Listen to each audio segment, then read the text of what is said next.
سے میں سمجھا دوں. اب بات علمی چلی گئی ہیں تو ساری یہی خشک موضوعی چل رہے ہیں, تو تھوڑا سا سر پہ تیل ویل لگا کے آ جانا اگلے ہفتے. ایک اور یہ دو نمازیں اکٹھی پڑھنے کے مسئلہ بھی ایسا ہی ہے. بہت زیادہ حنفیوں پہ نا کیچڑ اچھالا جاتا ہے کہ جب صحیح حدیث موجود ہے کہ نبی صلی اللہ علیہ وسلم نے سفر میں دو نمازیں اکٹھی پڑھی ہیں, ظہر اثر کو ملائے مغرب عشاء کو, تو حنفیوں کو یہ کرتے ہوئے موت کیوں آتی ہے؟ سمجھتے ہو یہ کیوں دو نمازیں اکٹھی نہیں پڑھتے؟ آپ ناروے سے آئے ہیں نا, میں نے ناروے میں بھی مسئلہ بیان کیا لیکن وہ ڈیٹیل میں نہیں بیان نہیں کیا. اس کا کلپ چلا دیا لوگوں نے, اس کا کیا چلا دیا, کلپ چلا دیا لوگوں نے, تو فوراً کوئی اس کا جواب ریکارڈ کروا دے گا. تو میں اس کو تھوڑا سا کوشش کروں گا 5-10 منٹ میں خلاصہ بیان کروں, لیکن کوشش کروں گا پوری بات آ جائے. یہاں بھی وہی کام ہوا ہے کہ امام ابو حنیفہ نے قرآن کو کیا دی ہے, ترجیح دی ہے. دیکھو قرآن کے بارے میں اصول یہ ہے کہ دو نمازیں جمع کرنے کے بارے میں اصول یہ ہے کہ حدیثوں میں جن میں دو نمازیں جمع کرنے کا تذکرہ آیا ہے تو جمع کرنے کی دو صورتیں ہوتی ہیں. ایک صورت تو یہ ہے کہ صورتاً جمع کیا جائے. صورتاً جمع کا مطلب یہ ہوتا ہے کہ آپ ظہر کو آپ نے ڈیلے کیا, اتنا ڈیلے کیا کہ قریب تھا کہ ظہر قضا ہو جائے, اس وقت آپ نے ظہر پڑھ لی اور قضا ہوتے ہی آپ نے کیا پڑھ لی, اثر پڑھ لی. تو دیکھنے میں کیا لگے گا, دو نمازیں اکٹھی, یہ بھی جمع ہے. امام ابو حنیفہ اس جمع کرنے کے قائل ہیں. سمجھتے ہو کیوں؟ اس طرح سے جب ہم حدیث میں تعویل کریں گے تو قرآن اور حدیث کیا ہو جائیں گے, آپس میں جمع ہو جائیں گے. اور اس پر بہت ساری احادیث شاہد بھی ہیں کہ نبی نے ایسے کیا ہے. صحابہ سے یہ ثابت ہے کہ صحابہ کرام نے اس طرح سے جمع کیا ہے.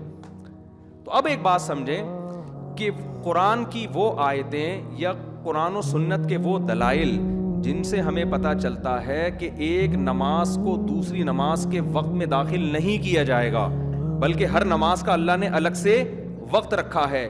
قرآن کی وہ آیتیں متواتر بھی ہیں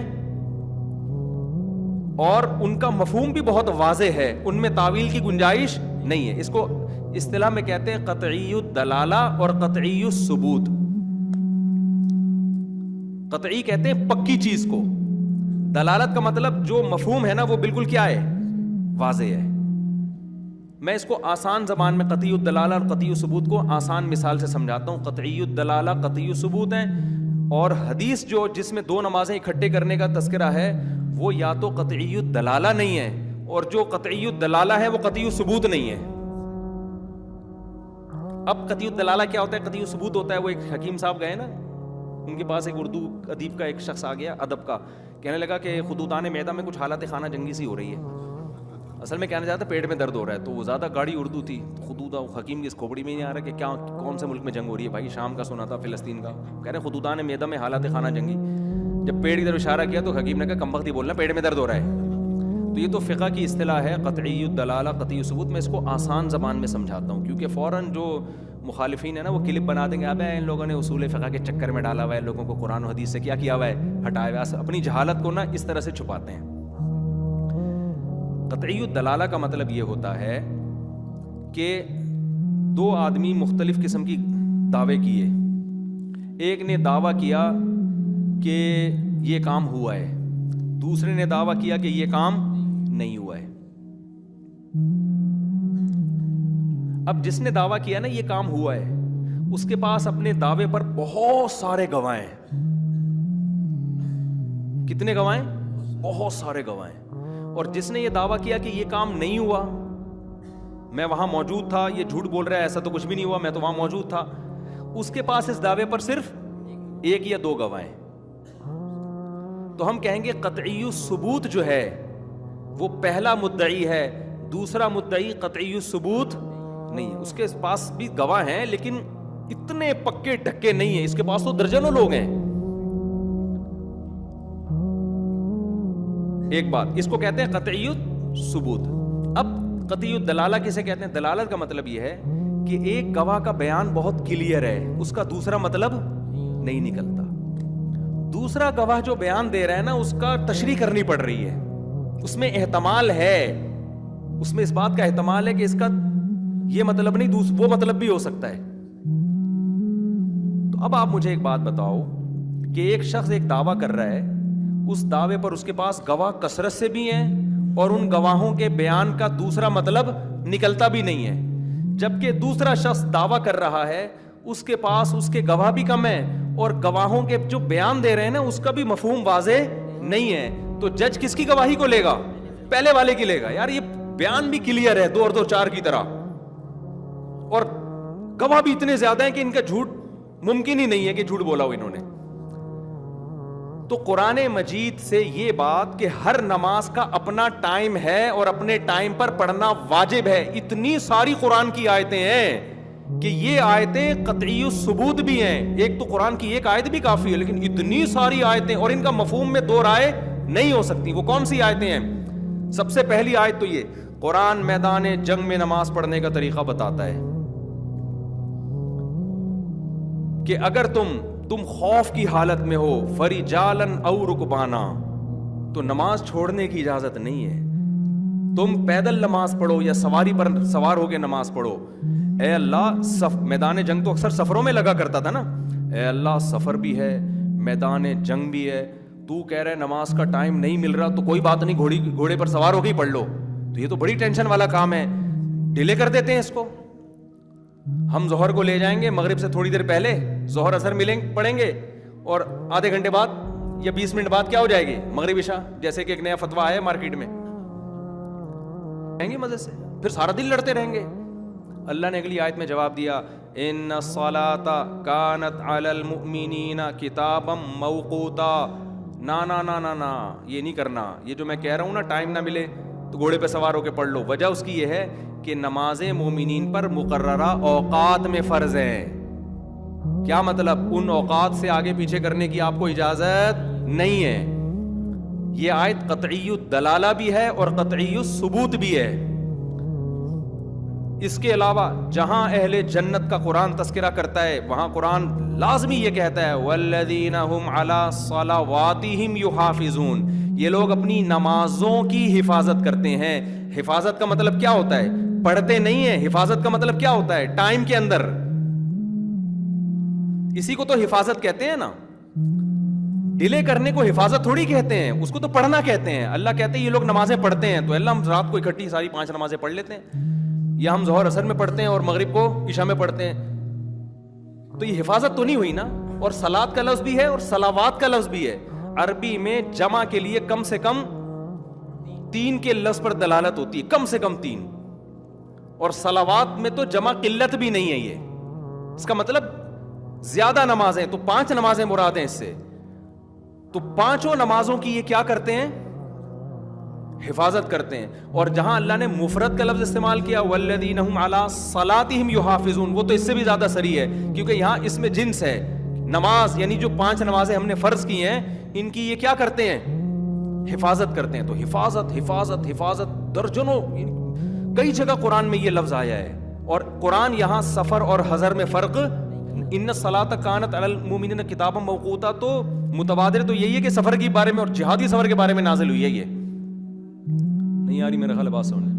تو امام صاحب کی نظر میں کہ اتنی واضح آیتیں ہیں جہاں بار بار حفاظت حفاظت حفاظت حفاظت کا تذکرہ کیا جا رہا ہے, یہ آیتیں قطعی الثبوت بھی ہیں اور قطعی الدلالہ بھی ہیں. جبکہ حدیثوں میں جو تذکرہ آتا ہے سفر میں 2 نمازیں آپ نے اکٹھی پڑھی ہیں, وہ یا تو قطعی الثبوت نہیں ہے یا قطعی الدلالہ نہیں ہے. جن نمازوں میں آتا ہے نا ظہر کو پراپر قضا کر کے اثر میں لے کر گئے ہیں, ان کی سند پہ کلام ہے. اور جن کی سند پہ کلام نہیں ہے ان میں یہ نہیں ہے کہ ظہر کو قضا کیا ہے, ان میں کہ ظہر کو مؤخر کیا اثر تک اور اثر کو مقدم کیا ہے. سمجھتے ہو کہ نہیں سمجھتے ہو؟ تو اس لیے امام ابو حنیفہ کا موقف اس بارے میں احتیاط پر مبنی بھی ہے اور بہت مضبوط موقف ہے. یہی وجہ ہے کہ امام ابو حنیفہ کے جو 2 شاگرد ہیں نا, امام ابو یوسف اور امام محمد, انہوں نے بہت سے مسائل میں امام حنیفہ سے اختلاف کیا ہے. مجتہد تھے وہ بھی. اس مسئلے میں انہوں نے امام حنیفہ سے اختلاف نہیں کیا. دلائل بہت مضبوط ہیں. نہیں آ رہی میرا خیال ہے بات سمجھ میں. دوسری بات یہ کہ حج میں ہم کیا کرتے ہیں, مینا میں 2 نمازیں ایک ساتھ پڑھتے ہیں, کیونکہ وہاں قطعی الدلالہ بھی ہے اور قطعی الثبوت بھی ہے. کیونکہ حج کو کوئی ایک صحابی تو بیان نہیں کر رہا نا, ہزاروں صحابہ نے حج پہ دیکھا. تو جس سے بھی نقل ہے یہی ہے کہ آپ صلی اللہ علیہ وسلم نے مزدلفہ میں عرفات میں مغرب کو قضا کی آپ نے, اور عرفات میں آپ نے ظہر اثر ملا کے پڑھی ہے. تو اس کے تو بیانات اتنے ہیں کہ, اور حج کا ویسے بھی شریعت ہی سے یہ بات ثابت ہے کہ حج کے سارے ارکان ہی خلاف قیاس ہیں, تو وہاں اس کے ہم قائل ہیں کہ وہاں ظہر اثر اکٹھی پڑی جائے گی. اور یہی اس کی دلیل ہے. دیکھو حج کی بھی کبھی تو سفر تھا نا نبی صلی اللہ علیہ وسلم کا, مدینہ سے چلے, کتنا لمبا مہینوں کا سفر تھا, وہ مکہ آئے اور حج کر کے گئے. راستے میں کہیں بھی آپ صلی اللہ علیہ وسلم نے 2 نمازیں اکٹھی پڑھی ہوتی تو صحابہ بیان کرتے نا اس کو اس طرح سے اکٹھی کہ بالکل واضح ہوتا کہ ظہر کو عصر میں, یا عصر کو ظہر میں, یا مغرب اور عشاء کو بالکل ملا کے. کہیں تو بیان ہوتا نا. بیان کہاں کیا جا رہا ہے؟ صرف مزدلفہ میں اور عرفات میں. سمجھتے ہو کہ نہیں سمجھتے؟ یہ تو میں نے بیسک خلاصہ بیان کیا ہے. اور بعض صحابہ سے یہ ثابت بھی ہے. عبداللہ بن عمر سے صحیح سند کے ساتھ ثابت ہے کہ سفر میں تھے تو ان کو جلدی تھی, تو انہوں نے کیا کیا, مغرب کو مؤخر کیا. جب شفق غائب ہونے کا ٹائم آیا نا, اس سے پہلے مغرب پڑھ کے تھوڑا سا اسٹے کیا اور پھر فوراً عشاء پڑھی. سمجھتے ہو کہ نہیں سمجھتے؟ تو اور ایک اور بات, بعض دفعہ ایک عقلی دلیل بھی دلیل ہوتی ہے. اصل تو قرآن و سنت کے دلائل ہیں, لیکن ایک عقلی بھی دلیل ہے. عقلی دلیل یہ ہے کہ اسلام نے سفر میں 4 رکعت کی 2 پڑھنے کی آپ کو رخصت دی ہے. یہ اسی وجہ سے دی ہے کہ نماز قضا نہ ہو. یہ سفر کی وجہ سے حرج ہوتا ہے نا, تو 4 کی کتنی کر دیں؟ 2 کر دیں. تو یہ حکمت ہے ہی اس لیے کہ یہ 2 کو بچاؤ. اگر قضا ہی کرنا ہوتا تو پھر ظاہر یہی ہے کہ پھر 4 کی 2 کرنے کی اجازت نہ ہوتی. یہ رخصت دی اسی وجہ سے گئی ہے تاکہ نماز کی کیا ہو جائے, حفاظت ہو جائے. کوئی یہ نہ کہہ سکے جی میں سفر میں اتنی ٹینشن میں کیسے نماز پڑھتا. اللہ نے کہا کوئی بات نہیں, آدھی معاف کر دی میں نے, ٹھیک ہے نا, 2 پڑھ لے تو اس لیے پھر بھی ہم تو دوسرے مجتہدین کا بھی احترام کرتے ہیں. ہم کہتے ہیں امام شافعی بھی برحق ہیں, لیکن بات یہ ہے کہ ہمارے جو مخالف لوگ ہیں نا, وہ سمجھتے ہیں دلیل اور قرآن و سنت صرف انہی کو آتا ہے. باقی جو آدھی امت جو امام ابو حنیفہ کو فالو کرتی آئی ہے, پہلے تو آدھی سے بھی زیادہ لوگ فالو کرتے تھے, اب 50% ہو گئے ہیں. تو یہ سارے کیا کر رہے ہیں؟ یہ معاذ اللہ یہ قرآن و سنت کے علاوہ کسی اور چیز پر عمل کر رہے ہیں. سمجھتے ہو گے نہیں سمجھتے؟ تو احتیاط پر مبنی ہے. نماز کے بارے میں تو ویسے بھی احتیاط کا قول لینا چاہیے. اور آج کل کے سفر تو ویسے ہی اتنے آسان ہو گئے ہیں, اس میں تو شرم آ رہی ہوتی ہے اکٹھی کرتے ہوئے نمازوں کو. کیونکہ جو ائمہ 2 نمازیں اکٹھے کرنے کے قائل بھی ہیں نا, وہ بھی اس کے ثواب ہونے کے قائل نہیں ہیں. وہ اس کے قائل ہیں کہ بہتر یہی ہے کہ 2 نمازیں اکٹھی نہ پڑھو. جبکہ ہم نے اپنے اہل حدیث بھائیوں کو دیکھا ہے عام طور پہ سفر میں ہمیشہ 2 نمازیں اکٹھی پڑھ رہے ہوں گے وہ, حالانکہ اس کا کوئی بھی قائل نہیں ہے. علامہ ابن قیم رحمۃ اللہ بھی یہ لکھتے ہیں, شیخ صالح العثیمین کا بھی یہ فتویٰ ہے کہ جو 2 نمازیں اکٹھی کرنے کا جو قول ہے نا, اس میں عزیمت نہیں ہے, یہ رخصت ہے. کیونکہ نبی صلی اللہ علیہ وسلم سے احیاناً یہ بات ثابت ہے. عام معمول آپ صلی اللہ علیہ وسلم کا ہر نماز اپنے وقت پر پڑھنے کا ہی تھا, سفر ہو یا حضر ہو. لیکن ہم اپنے اہل حدیث حضرات کو دیکھتے ہیں جو جن کا مجھ سے واسطہ پڑا ہے, ہمیشہ کیا کر رہے ہوتے ہیں؟ اکٹھی پڑھ رہے ہوتے ہیں. تو یہ کون سا, یہ بھی تو احتیاط کے بھی خلاف ہے, اور سنت جس کو آپ سنت کہتے ہیں اس کے بھی خلاف ہے. یہ سمجھتے ہو کہ نہیں سمجھتے؟ باقی 4 کی 2 پڑھنا وہ تو پھر ایک الگ ہے, کیونکہ ہمیں کوئی صریح حدیث نہیں ملتی کہ نبی صلی اللہ علیہ وسلم نے سفر میں کبھی 2 کی 4 پڑھی ہوں. تو اس لیے حناف تو اس کے قائل ہی نہیں ہے کہ سفر میں 2 کی 4 پڑھی جائیں. دیگر ائمہ کہتے ہیں 2 بھی پڑھ سکتے ہو, 4 بھی پڑھ سکتے ہو. تو وہ پھر ایک الگ دلائل کی دنیا ہے. تو میرا مقصد, جب میں کہاں سے بات لے کے چلا تھا کدھر کو نکل گئی, تو یہ ساری چیزوں کا میں سوچ رہا ہوں کہ ہم کب تک بیان کر کے اپنے سر کو گنجا کرتے رہیں گے. ایک نصاب تھوڑا سا مرتب کیا جائے اس زمانے کے لحاظ سے. اس کا مقصد یہ نہ ہو کہ سب کو حنفی بنانا ہے. ہم براڈ مائنڈیڈ لوگ ہیں, مسلمان ہو جاؤ, بھلے شافی بن جاؤ, مالکی بن جاؤ, ہماری صحت پہ کوئی فرق نہیں پڑتا. لیکن ہم فقہا کا طریقہ استدلال ضرور سکھائیں گے, تاکہ کوئی بھی مذہب طریقہ استدلال کے فقہا میں اختلاف ہوتا کیوں ہے, کن بیسس پر ہوتا ہے, تو وہ بیسس ہم انشاءاللہ ضرور کوشش کریں گے لوگوں کو بتائی جائیں, تاکہ کوئی بھی مذہب کے نام پہ منجن بیچنے کے لیے آ کے فقہا سے بدگمان کرے کہ امام مالک تو ہاتھ چھوڑ کے نماز پڑھتے تھے, جبکہ حدیث میں ہاتھ باندھنے کا ذکر ہے. امام حنیفہ تو رفع الیدین کے قائل نہیں ہے, جبکہ حدیث میں رفع الیدین کا تذکرہ ہے. اور جناب امام شافعی رحمۃ اللہ علیہ تو قنوت نازلہ کے قائل ہیں فجر میں, جبکہ حدیث میں تو آتا ہے کہ وہ منسوخ ہے. تو یہ موٹے موٹے جو فقہا کے اصول ہیں نا, تاکہ لوگ بدگمان نہ ہوں فقہا سے, ان کو پتا ہو کہ بھائی سب کے اپنے اپنے دلائل ہوتے ہیں, جو جس کو بھی فالو کرے گا وہ قرآن و سنت ہی کو فالو کرے گا. تو یہ اچھا, ان باتوں پہ لوگ ہمیں کہتے ہیں فرقہ پرست. حالانکہ ہم مخالف کے لیے ظرف بڑا کر رہے ہیں اور ہمارا مخالف ہمارے لیے ظرف بڑا نہیں کرتا. وہ کہتا ہے میں صرف قرآن حدیث کو مانتا ہوں, باقی سب منجن بیچ رہے ہیں. تو فرقہ پرست کون ہوا؟ نام رکھ لینے سے تھوڑی پتہ چلتا ہے. ایک آدمی چوریاں کر رہا ہے, ڈکیتیاں کر رہا ہے, امن خراب کر رہا ہے, نام پولیس خان رکھا ہوا ہے اس نے, اور پولیس کو ڈاکو کہہ رہا ہے وہ. تو یہی ہو رہا ہے. جو آدمی کم بخت یوٹیوب پہ اٹھ کے سب سے زیادہ مسلمانوں میں نفرتیں پھیلا رہا ہو, فرقہ پرستی کی آگ میں جھونک رہا ہو, اس کو لوگ کہتے ہیں یہ فرقوں کی دکان بند کر رہا ہے. اور جو براڈ مائنڈیڈ ہو وہ کہتا ہے یار کوئی شافی اگر رفع الیدین کرتا ہے تو بھی ٹھیک ہے, ٹھیک ہے جی. کوئی مالکی اگر ہاتھ چھوڑ کے نماز پڑھتا ہے تو بھی, کیونکہ دلائل سب کے پاس ہیں. ہم تو شافیوں کو بھی ٹھیک کہتے ہیں نا, مالکیہ کو بھی ٹھیک کہتے ہیں, تو ہم فرقہ پرست کہاں سے ہو گئے؟ تو ان کو لوگ کیا کہتے ہیں, یہ اپنے فرقوں کی دکان چلا رہے ہیں. تبھی آپ دیکھ لیں یہ جو فرقوں کے خلاف چل رہے ہیں نا, یعنی جو دعویٰ یہ کر رہے ہیں کہ ہم فرقوں کی دکان بند کر رہے ہیں, ان کو دنیا میں کوئی نہیں لفٹ کراتا. یوٹیوب کی حد تک تو یہ دنیا میں مشہور ہوں گے, لیکن دنیا میں اس فرقے کے لوگ, کیونکہ ابھی نیا فرقہ لانچ ہوا ہے نا, مارکیٹ میں ہے ہی نہیں, ٹھیک ہے نا, تو عملاً کہیں ان کا کہیں بھی نہیں ہے. یعنی عملاً کہیں کسی مسجد میں جائیں گے تو 6 آدمی بھی اکٹھے نہیں ہو سکتے, کیونکہ جن کی دکان کا یہ دعویٰ کر رہے ہیں کہ بند کرنے, دنیا میں پھیلے ہوئے وہی ہیں. صحیح ہے نا, دنیا میں پھیلے ہوئے کیا ہیں؟ میں تو حیران ہوتا ہوں یار, ہم جب یوٹیوب پہ دیکھتے ہیں تو اتنی ویورشپ بہت زیادہ نہیں ملتی ہمیں, دنیا میں جاتے ہیں تو یار ساری دنیا سے لوگ آ رہے ہیں. میں پشاور میں گیا, پاؤں رکھنا ممکن ہو گیا, ناممکن ہو گیا مسجد میں, لگ رہا تھا آدھا پشاور آ گیا ہے. کیوں؟ وجہ اس کی ہے کہ پشاور میں جو 1200 سال پہلے اسلام آیا نا, ہم اسی اسلام کو پروموٹ کرنے گئے وہاں پہ. آپ جو فرقوں کی دکان کے بند کرنے کا دعویٰ کر رہے ہو کہ نیا فرقہ لا رہے ہو جو ابھی تک پشاور میں لانچ ہوا ہی نہیں ہے, وہ اسلام 15ویں صدی میں آ رہا ہے. نہ وہ لاہور میں وہ اسلام, نہ وہ پشاور میں, نہ وہ خانیوال میں, نہ وہ چیچا وطنی میں, نہ وہ کراچی میں. یوٹیوب پہ کچھ لوگ ہوتے ہیں جو پوری دنیا سے, کچھ جن کے پاس علم نہیں ہوتا وہ اکٹھے ہوتے ہیں, تو ان کی ویورشپ دیکھ کے لوگ سمجھتے ہیں کہ ماشاءاللہ ان کا کراؤڈ کیا ہے. جب آپ مارکیٹ میں جاؤ گے تو کراؤڈ نام کی کوئی چیز نہیں ملے گی. سمجھتے نہیں ہو بات کو, میرا خیال ہے نکل پڑتے ہو رات کو. جب سمجھو گے بات, پڑھتے نہیں ہو رات کو, نکل پڑتے نہیں ہو, پڑھتے نہیں ہو رات کو, تو کیسے سمجھو گے بات کو؟ اسٹریٹ مطالعے کا ذوق ختم ہو گیا نا مارکیٹ میں. تو میں تو پشاور گیا, میں نے ان سے بولا بھائی جو 1200 سال پہلے اسلام آیا تھا نا پشاور والوں, وہ اصل اسلام تھا. اب 15ویں صدی میں کوئی نئی قرآن و سنت کے نام پہ کوئی نئی چیز لے کر آ رہا ہے تو اس کو مسترد کر دو. بولو الو بنا رہا ہے, وہ جو آ گیا تھا نا وہی والا ہے اصل.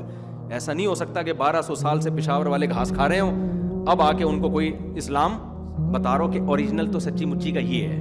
ایک صاحب کہنے لگے ہمارا مسلک پشاور میں, یہ کہاں سے ہم نے سنا, یہ جو دماغ گیا نا, ایک صاحب کہنے لگے اب ہمارا مسلک پشاور میں بہت تیزی سے پھیل رہا ہے. ایک دوسرا بندہ کھڑا ہوا تھا, اس نے کہا اب کیا پھیل رہا ہے پشاور میں, اسلام تو 1200-1300 سال پہلے آیا ہے یار, یہ اب کیا پھیل رہا ہے بھائی.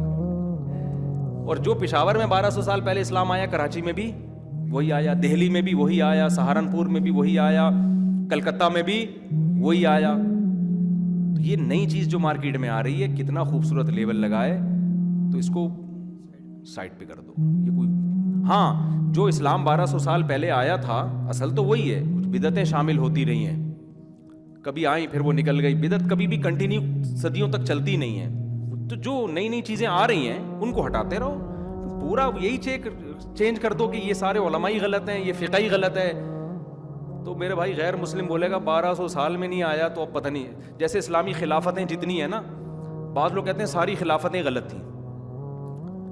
امام احمد بن حنبل نے یہ فتویٰ اس لیے دیا کہ فقہ حنفی کی حکومت تھی, اس کے روب میں آ گئے. اس کا مطلب امام احمد بن حنبل جو 1300 سال تقریباً پرانی بات, اس وقت کس کی حکومت تھی؟